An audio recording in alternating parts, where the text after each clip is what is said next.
Hello friends, welcome to Saisa classes. हम लोग पिछले लेक्चर में देख चुके थे ग्लैंड्स और ग्लैंड्स से रिलेटेड जो सिक्रीशन था वो देख चुके थे। अब हम इस लेक्चर में जो है डाइजेशन देखते हैं, फिर एब्जॉर्प्शन देखेंगे। तो हम लोग पिछले लेक्चर में जैसा कि बात कर चुके थे कि जो बकल कैविटी यानी माउथ ओरल कैविटी, तीनों एक ही नाम है, उसमें जो सिक्रीशन होता है सेलाइवा का यानी सेलेवरी ग्लैंड से सिक्रीशन होता है। और वो सेलाइवा का पीएच जो होता है 6.8, और उसमें क्या क्या सिक्रीशन हो रहा था हम लोग देख रहे थे। लाइसोजाइम था, उसके बाद सेलेवरी एमाइलेज था,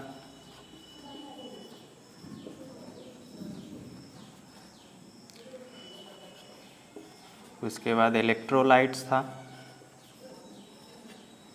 ठीक, तो ये सब सिक्रीशन सेलाइवा से जो हो रहा था वो माउथ में किसके साथ मिक्स हो रहा है।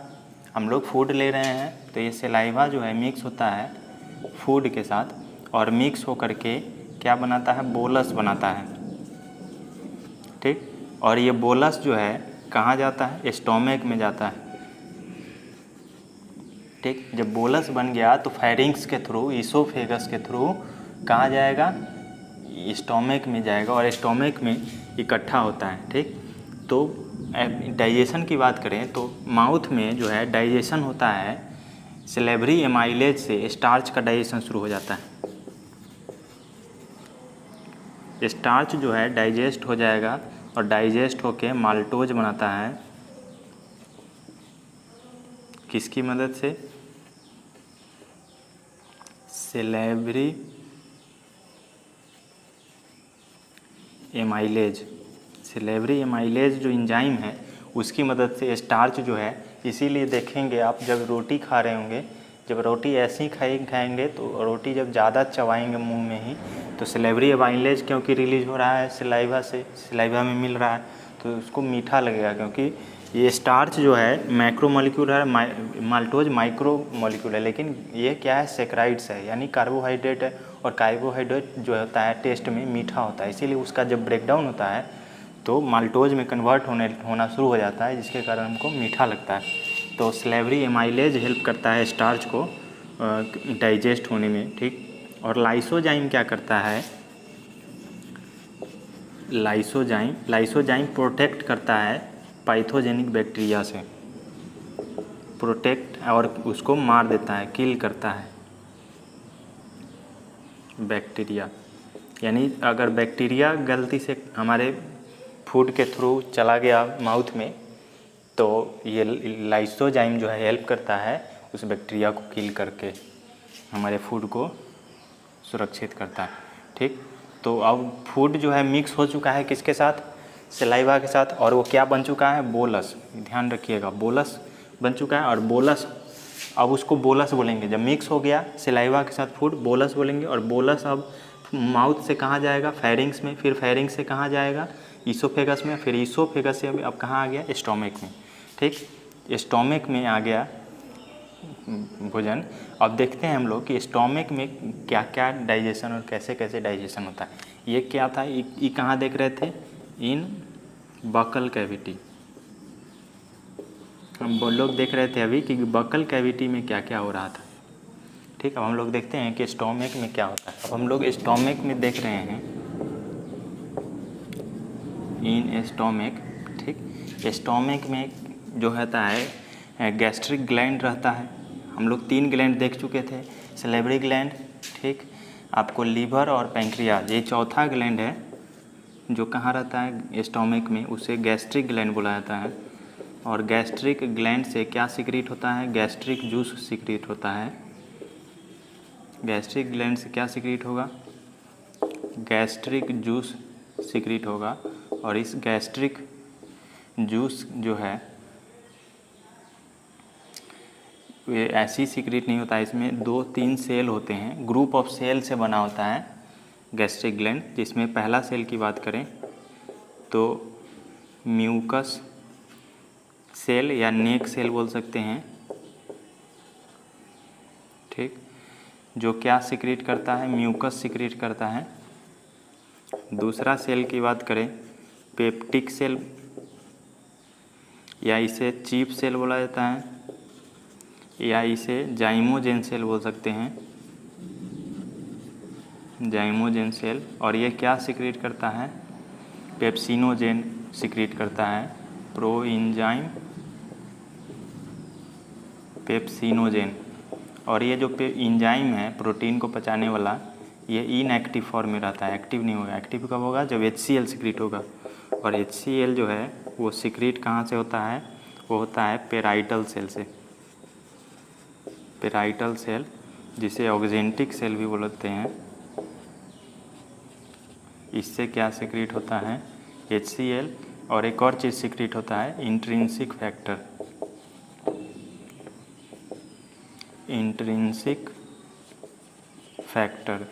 और ये जो इंट्रिंसिक फैक्टर होता है वो हेल्प करता है, help for absorption of vitamin B12, absorption of vitamin B12 के ऑब्जॉर्प्शन में हेल्प करता है कौन? ये पेराइट इंट्रिंसिक फैक्टर जो। और HCl और इंट्रिंसिक फैक्टर कहाँ से सिक्रीट होता है? पेराइटल सेल से, जिसे ऑक्जेंटिक सेल बोला जाता है। ठीक, इसी स्टोमिक में इसको मिटाते हैं। अब इसी स्टोमिक में क्या आया है आपको? बोलस आया है। अब ये बोलस किसके साथ मिक्स होगा? गैस्ट्रिक जूस के साथ मिक्स होगा। ठीक, अब ये जो है बनाएगा क्या? काइम। ठीक, अब इस फूड को क्या बोलेंगे? काइम बोलेंगे। ठीक, और काइम जो है स्टोर रहता है स्टोमिक में 4 से 5 घंटे के लिए स्टोर रहता है। ठीक, और अभी हम बात कर रहे थे कि HCl जो है इसकी मदद से प्रोइंजाइम पेप्सिनोजेन जो होता है, प्रोइंजाइम पेप्सिनोजेन जो होता है वो एक्टिव हो जाता है पेप्सिन में बदल जाता है। ये क्या किस फॉर्म में हो गया? अभी एक्टिव हो गया। ठीक, अब ये पेप्सिन जो है ये फिर हेल्प करता है क्या करने में? प्रोटीन को डाइजेस्ट करके पेप्टाइड बना देता है। और पेप्टाइड 2 फॉर्म में बना सकता है आपको, प्रोटियोजेज या पेप्टोन्स। ठीक, और इससे जो म्यूकस सिक्रीट होता है गैस्ट्रिक ग्लैंड से, हम इसको मिटाकर फिर लिखते हैं। गैस्ट्रिक ग्लैंड से जो म्यूकस सिक्रीट होता है, ठीक, वो हेल्प करता है प्रोटेक्ट करने में HCl से, प्रोटेक्ट फ्रॉम HCl, क्योंकि HCl स्ट्रॉन्ग एसिड है। और स्ट्रॉन्ग एसिड होने के कारण जो गैस्ट्रिक जूस होते हैं, गैस्ट्रिक जूस, उसका pH जो है एसिडिक होता है और pH चला जाता है 1.8 तक। ठीक, एसिड स्ट्रॉन्ग एसिड है, जिसके कारण हमारा स्किन जल जाता है अगर ऊपर से डाला जाए तो अंदर का इंटेस्टाइन न जले, स्टोमिक न जले, जिसके कारण इससे प्रोटेक्ट करना है। तो इसको प्रोटेक्ट करने के लिए क्या सिक्रीट होता है? म्यूकस सिक्रीट होता है। ठीक, जो HCl से प्रोटेक्ट करता है। और इसी गैस्ट्रिक जूस में आपको लाइपेज भी सिक्रीट होता है। ठीक, और लाइपेज जो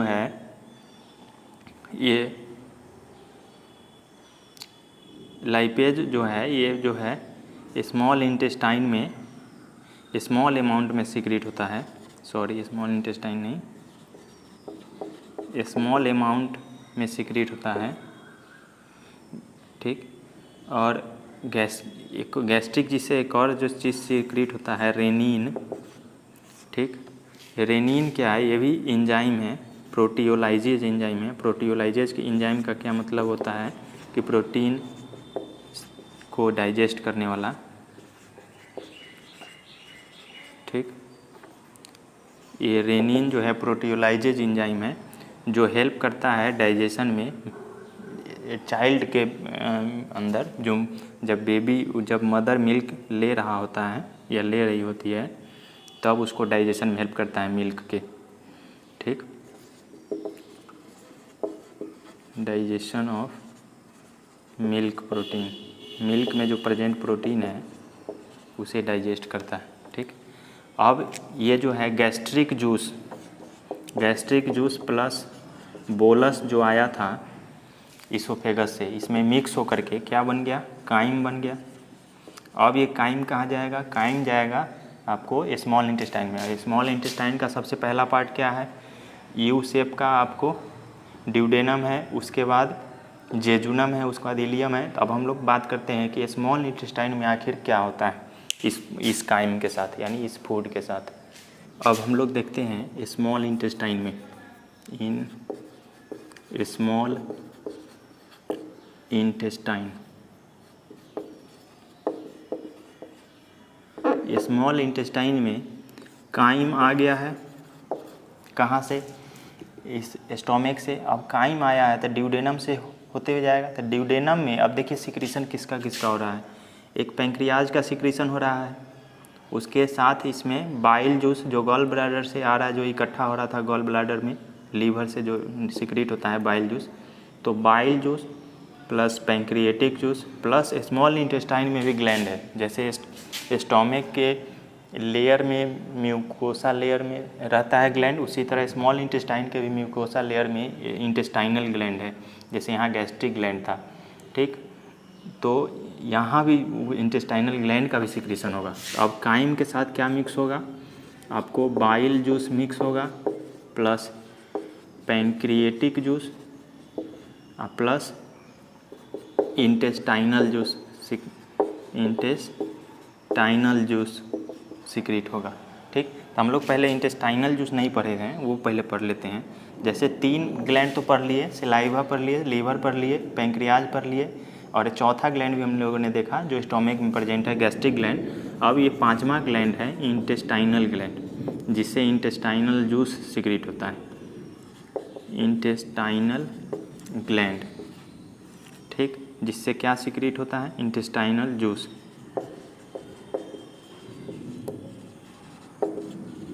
ठीक, सलेवरी ग्लैंड से जो सिक्रीट होता था सेलाइवा, उसका pH 6.8 था।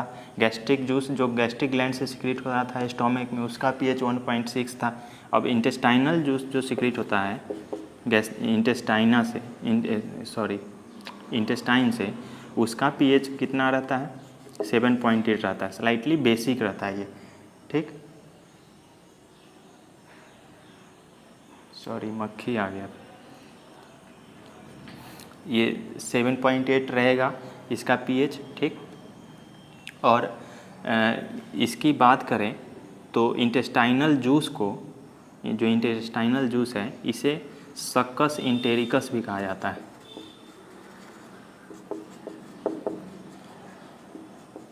ठीक, सक्कस इंटेरिकस भी इसे कहा जाता है। और ये क्या सिक्रेट करता है, इनएक्टिव एंजाइम सिक्रेट करता है, बहुत सारे एंजाइम। और इसको एक्टिवेट करने के लिए कौन आ रहा है, यहाँ से HCl आ रहा है जो एक्टिवेट करेगा। जैसे HCl गैस्ट्रिक जूस में भी जो प्रेजेंट पेप्सिनोजेन था उसको भी एक्टिव किया था। ठीक, और यहाँ जो सिक्रेट होगा स्मॉल इंटेस्टाइन से, स्मॉल इंटेस्टाइन के ड्यूडेनम से जो इंटेस्टाइनल जूस सिक्रेट होगा, उसमें जो इनएक्टिव एंजाइम रहेगा उसको भी एक्टिवेट कौन करेगा, HCl करेगा। तो सबसे पहले देखते हैं कि कौन कौन से इनएक्टिव एंजाइम होते हैं। ट्रिप्सिनोजेन होंगे, वो सिक्रेट होंगे, काइमोट्रिप्सिन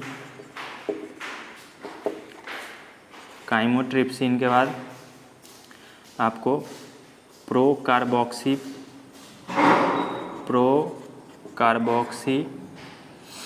पेप्टाइडेज, एमाइलेज, लाइपेज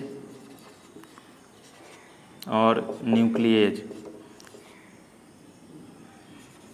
ठीक, न्यूक्लियस जान रहे हैं, न्यूक्लियस को डाइजेस्ट करेगा, सेल में प्रेजेंट।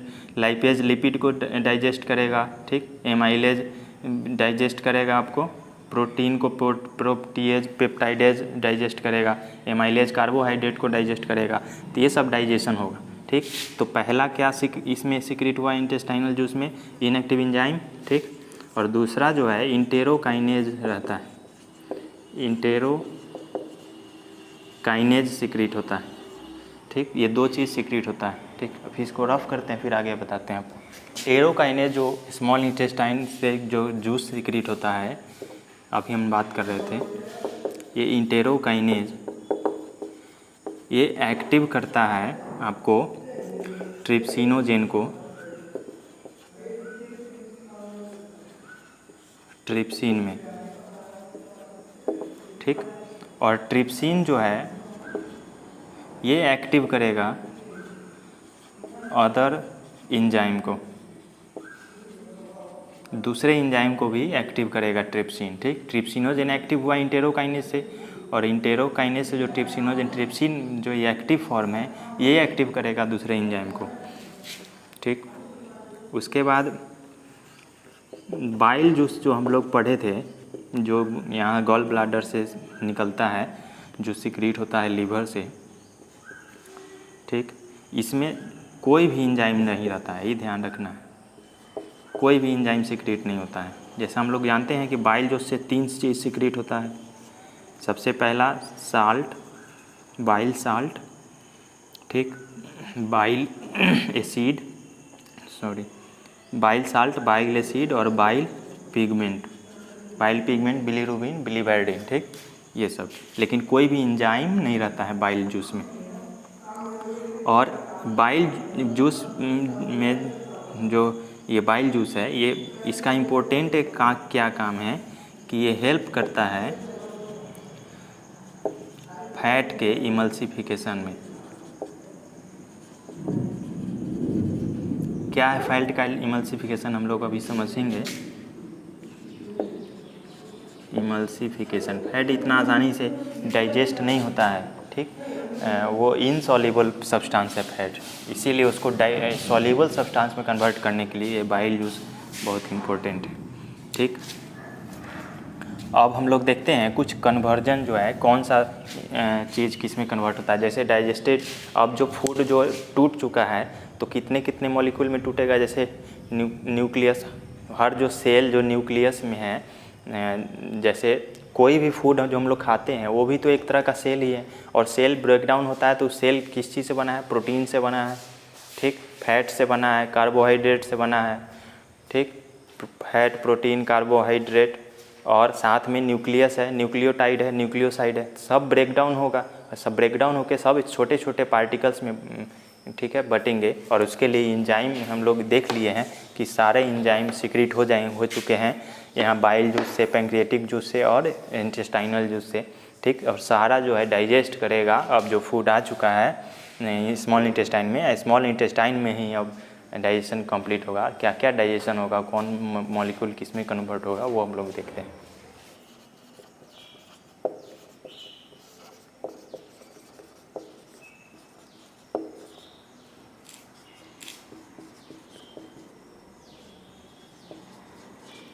ठीक, ये डाइजेशन में देखिए प्रोटीन, प्रोटीएज और पेप्टोन जो है ट्रिप्सिन की मदद से एक्टिव हो गया। काइमोट्रिप्सिन जो एक्टिव हुआ है वो हेल्प करता है इसको डाइजेशन में और डाईपेप्टाइड में कन्वर्ट कर देगा। फिर स्टार्च जो है माइलेज की मदद से डाईसेक्राइड्स में कन्वर्ट हो जाएगा। फैट लाइपेज की मदद से जो है डाईग्लिसराइड्स, और डाईग्लिसराइड्स फिर इस लाइपेज की मदद से मोनोग्लिसराइड्स में कन्वर्ट हो जाएगा। न्यूक्लिक एसिड, न्यूक्लिएज, उसके बाद सारा एंजाइम नहीं लिखे हैं इसीलिए कि सब उसी के जैसा नाम है। जैसे न्यूक्लिक एसिड है तो न्यूक्लिएज हो जाएगा, यहाँ पेप्टाइडेज हो जाएगा, डाईपेप्टाइड है पेप्टाइडेज। फिर माल्टोज है तो माल्टेज हो जाएगा। इसी तरह सारा एंजाइम का नाम रहता है। लैक्टोज है तो लैक्टेज हो जाएगा, सुक्रोज है तो सुक्रेज हो जाएगा, न्यूक्लिसाइड है तो न्यूक्लिसाइडेज हो जाएगा। तो ये सब एंजाइम की मदद से, देखिए एक बात गौर कीजिए, जो जैसे डाईपेप्टाइड एमिनो एसिड में कन्वर्ट हो गया। डाईपेप्टाइड कहाँ था, पेप्टाइड जो है आपको यहाँ देख रहे हैं, डाईपेप्टाइड प्रोटीन है, प्रोटीन पहले डाईपेप्टाइड में कन्वर्ट हुआ, फिर डाईपेप्टाइड कन्वर्ट हो गया कि इसमें एमिनो एसिड में, फिर माल्टोज देखिए ग्लूकोज प्लस ग्लूकोज में, lactose glucose plus galactose, sucrose glucose plus fructose. ठीक, तो ये यहाँ ध्यान देने वाली बात एक और है, इससे क्वेश्चन किस तरह आएंगे कि कौन सा मॉलिक्यूल किस किस के मिल कर बना है। ठीक, जैसे देखिए यहाँ ध्यान दीजिए, माल्टोज जो है 2 ग्लूकोज से मिलकर एक माल्टोज बना है, तभी तो माल्टोज कन्वर्ट हो गया 2 ग्लूकोज मॉलिक्यूल में। फिर लैक्टोज जो है ग्लूकोज और गैलेक्टोज से बना था, सुक्रोज जो है ग्लूकोज प्लस फ्रुक्टोज से बना था, ये तभी तो ये टूट गया फिर कन्वर्ट हो गया। उसी तरह न्यूक्लियोसाइड जो है शुगर और बेस से बना होता है, इसलिए न्यूक्लियोसाइड शुगर और बेस में कन्वर्ट हो गया। और सारा कन्वर्ट होने के बाद अब जो है क्या होगा, एब्जॉर्प्शन शुरू हो जाएगा। ठीक, और सारा जो कन्वर्जन है यानी डाइजेशन है यानी ब्रेकडाउन है, ये मोस्टली कहाँ हो जाता है, ड्यूडेनम में। ठीक, इन ड्यूडेनम, ये सारा कहाँ काम हो जाता है, लगभग ड्यूडेनम में। और most of the absorption, digestion के बाद जो एब्जॉर्ब होगा फूड, वो सारा कहाँ होगा, इलियम और जेजुनम में, जो है जेजुनम और इलियम में एब्जॉर्ब होता है एब्जॉर्प्शन का काम। ठीक, आपको एब्जॉर्प्शन की बात करें तो हम अभी बात कर रहे थे कि स्मॉल इंटेस्टाइन के जेजुनम और इलियम जो 2 पार्ट है, जेजुनम और इलियम, 3 पार्ट होते हैं स्मॉल इंटेस्टाइन के, पहला ड्यूडेनम, उसके बाद जेजुनम, उसके बाद इलियम। तो जेजुनम और इलियम जो है यहाँ जो है एब्जॉर्प्शन होता है, एब्जॉर्प्शन। इसका मतलब ये नहीं है कि एब्जॉर्प्शन सिर्फ जेजुनम और इलियम में ही होता है। हम देखते रहे थे कि स्टार्च भी यहाँ कन्वर्ट हो रहा था और माल्टोज में बन रहा था। अगर डायरेक्ट ग्लूकोज ले तो एब्जॉर्प्शन यहाँ भी शुरू हो जाएगा। एब्जॉर्प्शन एक्चुअली हर जगह होगा, माउथ में भी एब्जॉर्प्शन शुरू हो जाता है, कुछ एब्जॉर्प्शन स्टोमक में भी होता है, कुछ एब्जॉर्प्शन ड्यूडेनम में भी होता है। ठीक है, इसका लेकिन हाँ ये बात है कि मोस्ट ऑफ द एब्जॉर्प्शन जो होता है 90% वो एब्जॉर्प्शन कहाँ होता है, जेजुनम और इलियम में होता है। ठीक है, और जो अनडाइजेस्टेड फूड है वो लार्ज इंटेस्टाइन में चला जाता है। अनडाइजेस्टेड फूड लार्ज इंटेस्टाइन में चला जाएगा।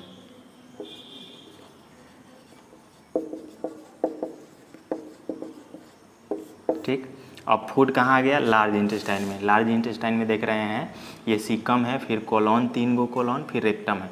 अब हम लोग देखते हैं कि लार्ज इंटेस्टाइन में फूड के साथ क्या होता है। लार्ज इंटेस्टाइन में कोई एब्जॉर्प्शन जो है एक्चुअली नहीं होता है फूड का। यहाँ एब्जॉर्प्शन किसका होगा, वाटर का। वाटर जो है एब्जॉर्प्शन होगा। ठीक, उसके बाद मिनरल्स का होता है यहाँ पे एब्जॉर्प्शन। कुछ दवा है उसका एब्जॉर्प्शन यहाँ होता है, ड्रग्स का। उसके बाद ये लार्ज इंटेस्टाइन जो है वो सिक्रीट करता है म्यूकस। एक्चुअली सिक्रीट म्यूकस जो है यहीं से शुरू हो गया था, स्टोमक भी सिक्रीट कर रहा था, स्मॉल इंटेस्टाइन भी सिक्रीट कर रहा था, ये भी सिक्रीट करेगा म्यूकस। और म्यूकस का एक ही काम है, जान रहे हैं, लुब्रिकेशन। ठीक, लुब्रिकेशन देता है ताकि फीकस जो है फीकल मैटर यानी अनडाइजेस्टेड फूड जो है आसानी से, अनडाइजेस्टेड फूड को क्या बोलते हैं, फीसेस या फीकल मैटर बोल सकते हैं, ये चला जाता है कहाँ पे, रेक्टम में। यहाँ रेक्टम में चला जाता है। ठीक, अब ये सब होने के बाद इंटेस्टाइन से रेक्टम में चला गया। उससे पहले हम लोग देखते हैं कि जो एब्जॉर्प्शन जेजुनम और इलियम में पार्ट में जो होता है वो एब्जॉर्प्शन किस तरह होता है। तो एब्जॉर्प्शन जो है जान रहे हैं कि ज़्यादा से ज़्यादा मिनरल्स यानी फैट हो गया, फैटी एसिड हो गया, एमिनो एसिड हो गया, आपको जो ब्रेकडाउन हो चुका है जो मॉलिक्यूल का, सो ये जो है स्मॉलर मॉलिक्यूल में कन्वर्ट हो चुका है, ग्लूकोज हो गया, सारा आ चुका है कहाँ पे, जेजुनम और इलियम में। और वहाँ जो है सब एब्जॉर्ब हो जाएगा, सब एब्जॉर्ब हो जाएगा। और एब्जॉर्ब हो करके वो कहाँ चला जाएगा, वो लिम्फ में चला जाता है और ब्लड में चला जाता है। ठीक, और ये एब्जॉर्प्शन किस तरह होता है, ये डिफ्यूजन के प्रोसेस से होता है। डिफ्यूजन जानते हैं हम लोग, डिफ्यूजन क्या है कि हायर कंसंट्रेशन से मॉलिक्यूल लोअर कंसंट्रेशन की ओर जाता है, ठीक, उसको डिफ्यूजन बोला जाता है। यानी किसी बॉक्स में ज़्यादा पानी है, किसी बॉक्स में कम पानी है, आप बीच में पाइप लगा दीजिए तो ज़्यादा पानी से कम पानी की तरफ जाएगा, मूव करेगा कोई मॉलिक्यूल। तो उसी तरह यहाँ होता है, जो मॉलिक्यूल यहाँ ज़्यादा है तो लिम्फ या ब्लड में एब्जॉर्ब होकर चला जाएगा, ठीक। और ऑब्जर्व प्रोडक्ट का बात करें तो जैसे सारा प्रोडक्ट, जैसे ग्लूकोज हो गया, ग्लैक्टोज हो गया, फ्रुक्टोज हो गया, एमाइनो एसिड हो गया, शुगर हो गया, जो भी छोटे छोटे बढ़ चुके थे, फैटी एसिड हो गया, ठीक। उसके बाद इलेक्ट्रोलाइट्स हो गया, इलेक्ट्रोलाइट्स में Na+, ये सब आएंगे।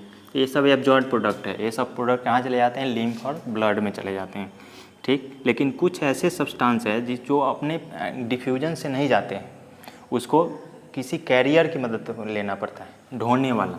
तो उसमें कौन काम आता है? प्रोटीन आता है। सम सब्सटेंस, जैसे कुछ सब्सटेंस की बात करें तो जैसे फ्रुक्टोज अपने से नहीं जाता है, और एमिनो एसिड, इसको जो है कैरियर की मदद लेना पड़ता है, और कैरियर प्रोटीन की, और Na+ और K+ पंप के थ्रू फूड जो है ट्रांसफ़र होता है। और इस प्रोसेस को बोला जाता है फैसिलिटेटेड डिफ्यूजन। जब किसी का हेल्प लिया जाएगा, फैसिलिटेटेड डिफ्यूजन। यहाँ सिर्फ डिफ्यूजन बोला गया था ऊपर, क्योंकि हायर कंसंट्रेशन से लोअर कंसंट्रेशन में से विदाउट एनर्जी खर्च किए जा रहा था प्रोडक्ट। लेकिन यहाँ पे एनर्जी का खर्च नहीं, लेकिन कैरियर प्रोटीन का ज़रूरत पड़ा, और Na और K+ पंप के थ्रू चला गया सब्सटेंस, ठीक, लिम्फ और ब्लड में। हाँ, कुछ सब्सटेंस ऐसे हैं जो नहीं जाते हैं। जैसे अभी हम लोग बात कर रहे थे कि फ़ैट जो है वो इनसॉल्युबल सब्सटेंस है। फैट कैसा है? इनसॉल्युबल। और इनसॉल्युबल होने के कारण ब्लड में सॉल्युबल नहीं होता है, घुलता मिलता नहीं है, ठीक। तो इसको कैसे ले जाया जाएगा? तो इसके लिए भी हमारा बॉडी जो है कैसे एब्जॉर्ब करता है, कैसे मैकेनिज्म अपनाया है। इसको क्या करता है, सबसे पहले जो फैट है या फैटी एसिड है, उसको छोटे छोटे ड्रॉपलेट्स में कन्वर्ट हो करेगा पहले, स्मॉल ड्रॉपलेट्स, स्मॉल ड्रॉपलेट्स, जिसको मीसेल्स बोलेंगे, ठीक। मीसेल्स में कन्वर्ट कर दिया फैट को। फिर मीसेल्स जो है वो प्रोटीन से कोटेड हो जाता है, कोटेड विथ, माने मीसेल्स जो छोटा छोटा ड्रॉपलेट है उसके ऊपर प्रोटीन का एक लेयर चढ़ जाता है, ठीक। प्रोटीन का लेयर चढ़ गया। अब इसका नाम जो है हो जाता है काइलोमाइक्रोन, ठीक। काइलोमाइक्रोन नाम हो गया। अब ये जो काइलोमाइक्रोन है ये लिम्फ वेसल्स की मदद से, यहाँ दिख रहा है क्या? चमक रहा था। ये काइलोमाइक्रोन जो है ये किसकी मदद से?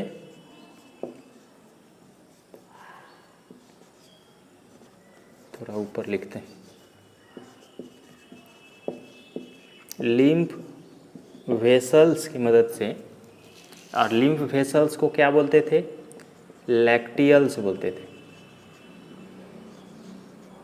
ठीक। पीछे बताए थे हम। लिम्फ वेसल्स की मदद से ये फिर कहाँ चला जाता है? ब्लड में एब्जॉर्ब हो जाता है, ठीक। तो ऐसे होता है एब्जॉर्प्शन फैट का। अब हम लोग नेक्स्ट इसके बाद देखते हैं कि कैसे जो है अब डिसऑर्डर होता है, और डिसऑर्डर क्या है इस डाइजेस्टिव सिस्टम से रिलेटेड लास्ट है। एसिमिलेशन अब हम लोग देखते हैं। एसिमिलेशन में यूटिलाइजेशन का मतलब, एसिमिलेशन का मतलब सीधा समझिए, यूटिलाइजेशन यानी उपयोग किसका? एब्जॉर्ब्ड फूड का, जो फूड एब्जॉर्ब हो चुके हैं। ठीक, उसका यूटिलाइजेशन क्या कहलाता है, एसिमिलेशन कहलाता है। अभी वर्षा का मौसम चल रहा है, इसीलिए मक्खी जो है इसका रिप्रोडक्टिव सीजन चल रहा है, इसीलिए ये लोग संख्या बढ़ाने के लिए अपना काम कर रहे हैं, अपने लवर को इम्प्रेस करने के लिए तरह तरह के नखरे अपनाएंगे। अब हम लोग बात करते हैं डिसऑर्डर की। ठीक, डिसऑर्डर में सबसे पहला डिसऑर्डर जो है वो जॉन्डिस, डाइजेस्टिव सिस्टम से रिलेटेड है। जॉन्डिस में क्या होता है कि स्किन और आई दोनों येलो हो जाते हैं। अब येलो क्यों होते हैं, क्योंकि बाइल जूस से जो बाइल पिगमेंट निकलता है बिलीरुबिन और बिलीवर्डिन, वो जो है डिपोजिशन होने लगता है आँख में और स्किन में जमा होने लगता है। वो एक्चुअली आउट नहीं होता है फीकल्स के थ्रू, इसीलिए येलो होने लगते हैं। ठीक, किसकी वजह से, यहाँ पे लिख सकते हैं due to bile deposition of bile pigment.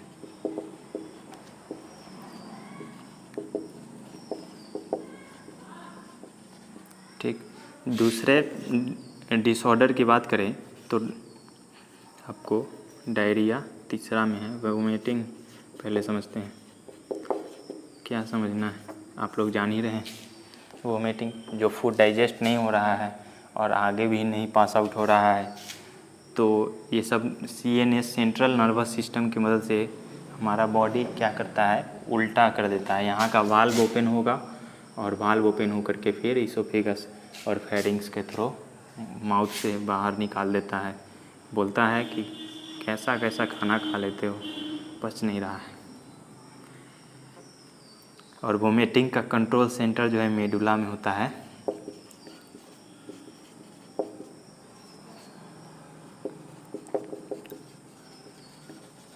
ठीक, फूड चला गया वापस वोमिटिंग के थ्रू। तीसरा डायरिया की अगर बात करें,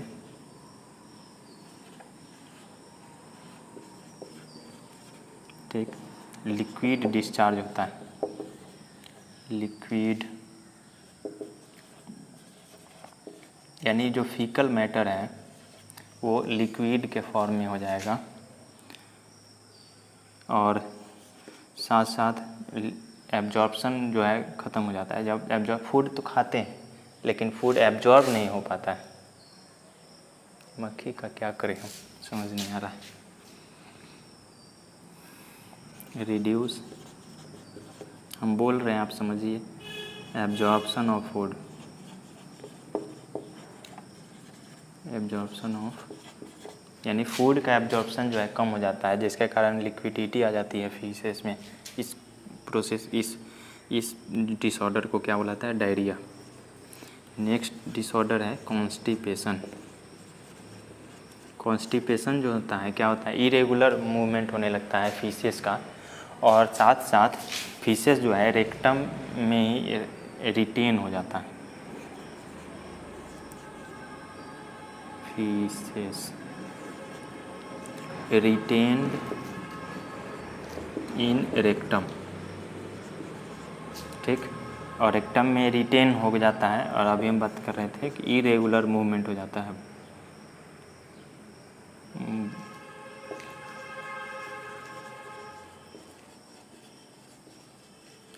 इरेगुलर मूवमेंट ऑफ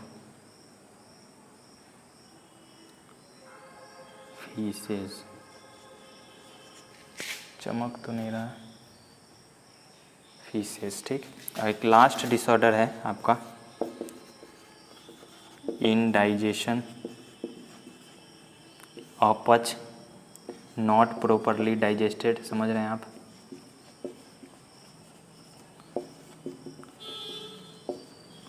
ठीक, इनडाइजेशन, तो ये 5 डिसऑर्डर है इससे रिलेटेड डाइजेस्टिव सिस्टम से, jaundice, vomiting, diarrhoea, constipation, indigestion. ठीक, तो ये आपका चैप्टर समाप्त होता है और आप पढ़ते रहिए। आगे बढ़ते रहिए। NCERT पढ़ने के बाद क्वेश्चन ज़रूर करें, ठीक। तब तक के लिए नेक्स्ट लेक्चर में मिलते हैं फिर। धन्यवाद।